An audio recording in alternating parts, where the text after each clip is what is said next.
मध्य प्रदेश के 22 जिलों में बारिश को लेकर अलर्ट जारी किया गया। अब तक मध्य प्रदेश में 15 इंच से ज्यादा बारिश दर्ज की गई है। आपको बता दें कि सामान्य से 1% अधिक बारिश हुई है। बारिश से कई जिलों में जलभराव के हालात बने हुए हैं और बाढ़ के से हालातों के बीच यहां परेशानी आम जनजीवन को तो उठानी पड़ ही रही है। प्रशासन के लिए भी एक बड़ी चुनौती ये बनी हुई है। आपको बता दें कि अब तक 15.2 इंच बारिश हो चुकी है, यानी 15 इंच से ज्यादा बारिश अब तक दर्ज की जा चुकी है। बारिश की वजह से कई जिलों में जलभराव के हालात बने हुए हैं और इस बीच बारिश से लगातार जलभराव होने से लोगों का जीवन प्रभावित हो रहा है।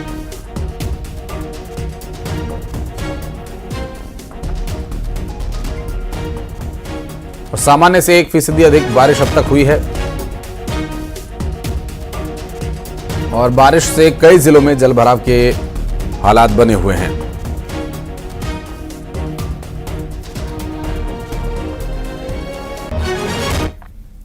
और बात करेंगे हमारे सहयोगी शैलेंद्र भदौरिया, इस वक्त हमारे साथ जुड़ गए हैं। शैलेंद्र, सामान्य से 1% अधिक बारिश हुई है, लेकिन ये 1% कितना भारी पड़ रहा है? 22 जिलों में अलर्ट जारी किया गया है, इस बात से अंदाजा लगाया जा सकता है।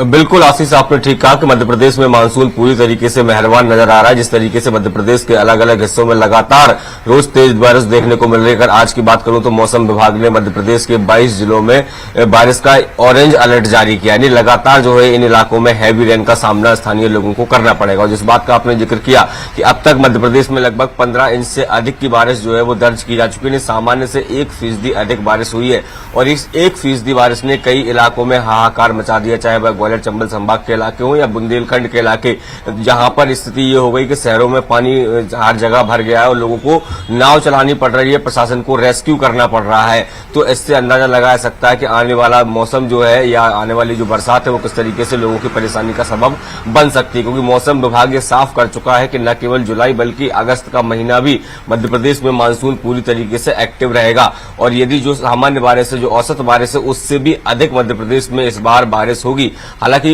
जो अगर मैं देखूं तो कुछ जिले ऐसे हैं जहां अभी औसत से कम बारिश हुई है, लेकिन मौसम विभाग का कहना है कि जब तक मानसून अपने समापन की तरफ जाएगा तब तक सभी इलाकों में पर्याप्त बारिश हो जाएगी। 106% बारिश का पूर्वानुमान इस बार मौसम विभाग ने दिया है। तो सीजन के देखिए जिस तरीके से इस बार मध्य प्रदेश में मानसून जो है वो समय पर दस्तक दे गया, तो तब से लगातार अलग अलग हिस्सों में बारिश हो रही है और इस बारिश से किसान जो है वो अभी फिलहाल तो खुश नजर आ रहे हैं, क्योंकि देखिए उनकी फसल को जो पानी चाहिए था वो मिल गया है। लेकिन यही पानी यदि अधिक बरसेगा तो परेशानी का सबब भी बन सकता है। हालांकि स्थानीय लोग यानी खासकर जो शहरी और ग्रामीण इलाकों में जो लोग रह रहे हैं उनके लिए तो परेशानी का सबब अभी कई इलाकों में बनने लगा है। जिस तरीके से देख रहे हैं कि कई नदी नाले उफान पर आ गए हैं, कई नहरें जो है वो टूट गई हैं और ग्रामीण इलाकों हो या शहरी इलाके हो वहां पर जल भराव की स्थिति हो गई। लोग अपने घरों में कैद हो गए। कई गांव तो ऐसे हैं जिनका मुख्य मार्ग से संपर्क ही कट गया है, वो टापू बन गए, उन तक रेस्क्यू का काम उनके द्वारा उनके लिए किया जा रहा है। तो ये समझा सकता है कि मानसून मध्य प्रदेश में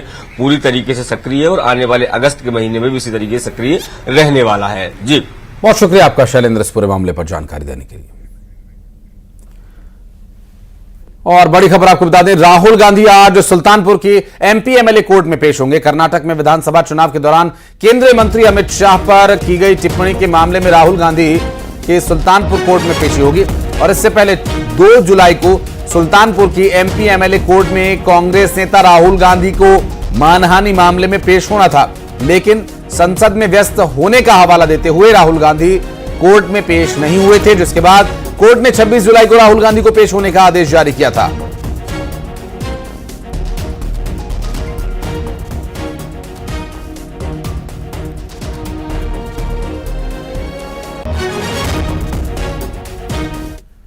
और कांवड़ यात्रा रूट पर दुकानदारों में नेम प्लेट लगाए जाने के आदेश के मामले में आज फिर सुप्रीम कोर्ट में सुनवाई होगी और पिछली सुनवाई में सुप्रीम कोर्ट ने यूपी, उत्तराखंड और एमपी सरकार को नोटिस जारी करते हुए आदेश पर अंतिम रोक लगाई थी।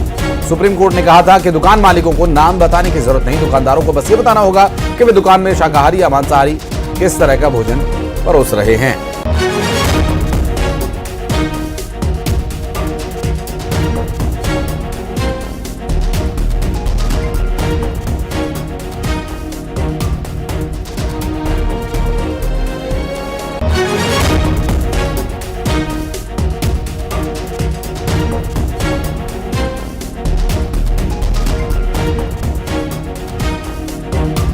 तो आपको बता दें कि ये नेम प्लेट वाला जो मसला है वो सुप्रीम कोर्ट में पहुंचा है और एक एनजीओ की तरफ से याचिका लगाई गई थी इस पूरे मामले पर। हालांकि कोर्ट ने इस पूरे मामले में फटकार लगाते हुए 26 जुलाई तक जवाब देने के लिए कहा था। और रायपुर में आधे अधूरे पड़े स्काईवॉक के निर्माण का कार्य पूरा किया जाएगा और विष्णुदेव साय सरकार ने इस प्रोजेक्ट को पूरा करने का फैसला लिया है। सीएम विष्णुदेव साय की अध्यक्षता में हुई बैठक में यह फैसला लिया गया। स्काईवॉक का इस्तेमाल मुख्य तौर पर फुटओवर ब्रिज के रूप में होगा और ये स्काईवॉक के अलग अलग जगहों पर सीसीटीवी कैमरास लगाए जाएंगे। आपको बता दें कि रमन सरकार में शास्त्री चौक पर स्काईवॉक बनाए जाने का फैसला लिया गया था।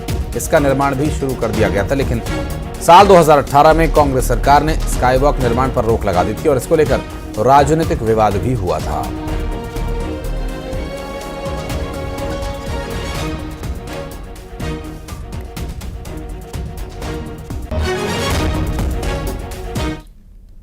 दो 2016-17 में स्काई वॉक निर्माण का काम शुरू हुआ।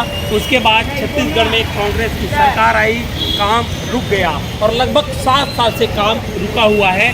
लेकिन अब स्काई वॉक को फिर से निर्माण करने का जो बीड़ा है वो बीजेपी की सरकार, राज्य सरकार उठाने जा रही है।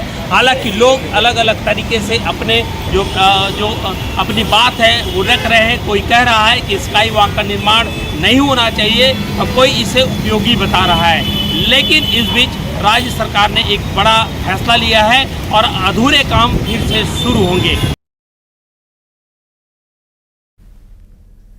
और आपको बता दें कि जिस तरह से स्काईवॉक के विषय को अब उठाया गया एक बार फिर से, ये प्रोजेक्ट जो कि बीजेपी ही की सरकार में शुरू हुआ था और आरोप है कि कांग्रेस सरकार में से बंद कर दिया गया। अब एक बार फिर से बीजेपी की सरकार है प्रदेश में, तो एक बार फिर इस स्काईवॉक के निर्माण को पूरा किए जाने की बात कही जा रही है और अब जल्द ही इस पर काम भी शुरू होगा, ऐसा दावा किया जा रहा है सरकार की तरफ से।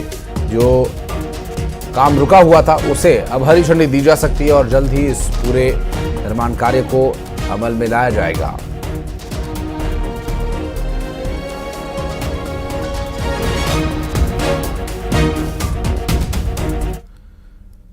और अक्सर जनदर्शन में जन सरोकार से जुड़ी परेशानी लेकर लोग पहुंचते हैं, लेकिन आपने पहले ऐसी अर्जी शायद कभी न देखी होगी न सुनी होगी।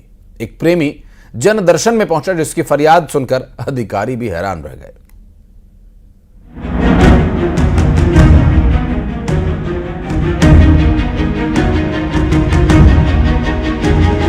एक बेचारा इश्क मारा, धमतरी में लवर का दर्द दिल।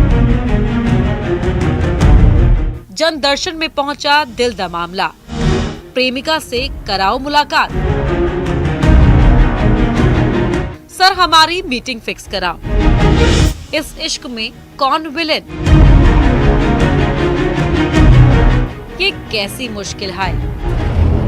ना घर की परेशानी, ना नौकरी की दिक्कत, ना ही किसी दबंग से बचाने का आवेदन।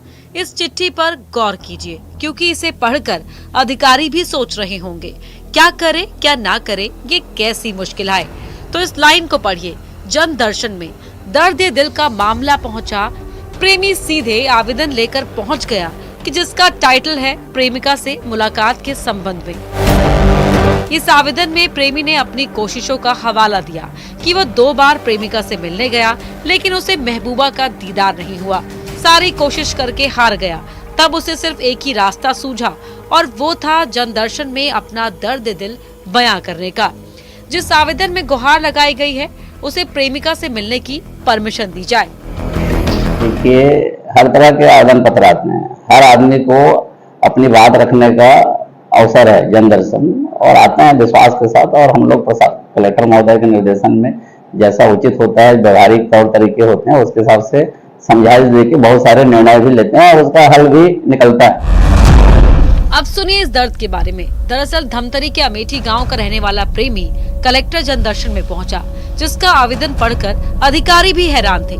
दरअसल लड़के और लड़की के इश्क की खबर लड़की के घर वालों को लगी। दोनों का मिलना जुलना बंद हुआ। एक रास्ता था मोबाइल फोन। वो भी बंद कर दिया गया। लेटर में इस बात का जिक्र है कि प्रेमी की नौकरी भी लगने वाली है, यानी प्रेमी का ये कहना है कि वो कैपेबल है प्रेमिका से मुलाकात के लिए।